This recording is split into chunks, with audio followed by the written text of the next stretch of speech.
Hi, and welcome to this short tutorial on how to apply volumetric materials to objects in Eevee and have them actually fill the object and not just turn into a cubey mess. I should warn you now that volumes in Eevee are not good, they don't work well.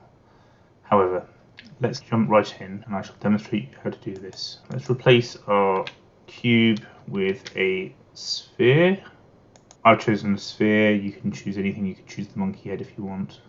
It doesn't really matter. First of all, let's go in to our shader and create a new material. I'm going to get rid of the principal SDF and I'm going to replace it with a principal volume. I'm going to plug that into the volume. Now at the moment it's not doing very much. If I turn up the density, you will see that it's created a kind of cube around my sphere. This is because Eevee works quite different to cycles. What we need to do is go into geometry nodes and create a new geometry node, and we need to convert this sphere into a volume in geometry nodes. You could actually create your own geometry in geometry nodes and then turn it into a volume. I'm going to go to mesh, operations, mesh to volume, and I'm going to insert that between my geometry and my output. I'm going to go to material, I'm going to go to set material, and I'm going to pick the material that we just created a moment ago.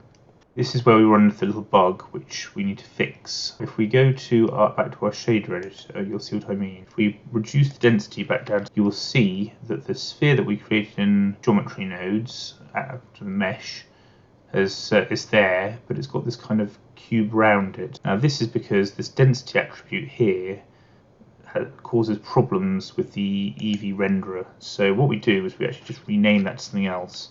It can be anything you want, but I'm just going to put an underscore there to change its name from density to underscore density. Now for the moment that's just got rid of my cube.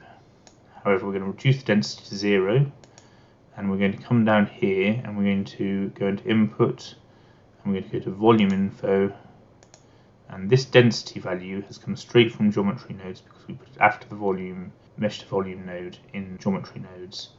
I'm going to take that out, I'm going to put that into the density strength, and there we have our sphere back. Now this can be controlled in geometry nodes. We can change the density in here, and as you'll see in shader editor, let's change the density there.